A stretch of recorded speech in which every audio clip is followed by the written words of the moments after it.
Nehemiah, the book of Nehemiah, chapter 2, Nehemiah's sad countenance. And it came to pass in the month Nisan, in the 20th year of Xerxes the king, that wine was before him. And I took up the wine and gave it unto the king. Now I had not been beforetime sad in his presence. Wherefore the king said unto me, Why is thy countenance sad, seeing thou art not sick? This is nothing else but sorrow of heart. Then I was very sore afraid, and said unto the king, Let the king live forever. Why should not my countenance be sad, when the city, the place of my father's sepulchres, lieth waste, and the gates thereof are consumed with fire? Then the king said unto me, For what dost thou make request? So I prayed to the God of heaven. Nehemiah's request.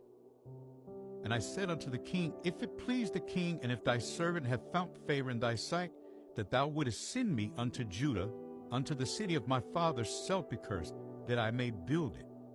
And the king said unto me, the queen also sitting by him, For how long shall thy journey be, and when wilt thou return?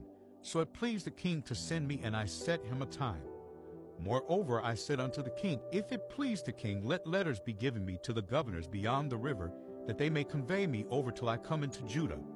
And a letter unto Asaph, the keeper of the king's forest, that he may give me timber to make beams for the gates of the palace which appertain to the house, and for the wall of the city, and for the house that I shall enter into.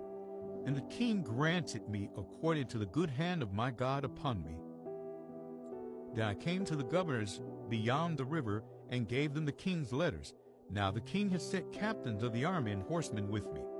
When Sanballat the Horonite and Tobiah the servant the Ammonite heard of it, it grieved them exceedingly that there was come a man to seek the welfare of the children of Israel. So I came to Jerusalem, and was there 3 days. Nehemiah's inspection of the walls. And I arose in the night, I and some few men with me. Neither told I any man what my God had put in my heart to do at Jerusalem, neither was there any beast with me, save the beast that I rode upon.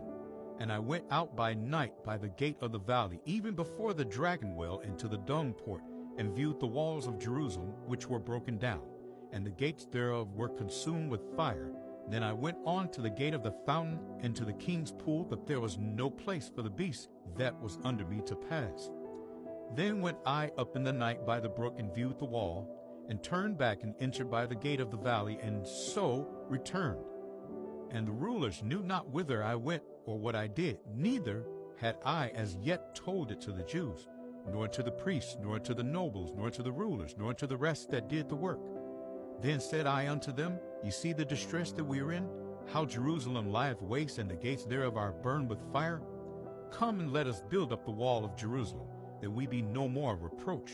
Then I told them of the hand of my God which was good upon me, as also the king's words that he had spoken unto me.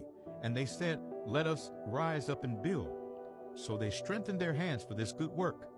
But when Sanballat the Horonite, and Tobiah the servant the Ammonite, and Geshem the Arabian heard it, they laughed us to scorn, and despised us, and said, What is this thing that ye do? Will ye rebel against the king? Then answered I them, and said unto them, The God of heaven, he will prosper us. Therefore we his servants will arise and build. But ye have no portion, nor right, nor memorial in Jerusalem.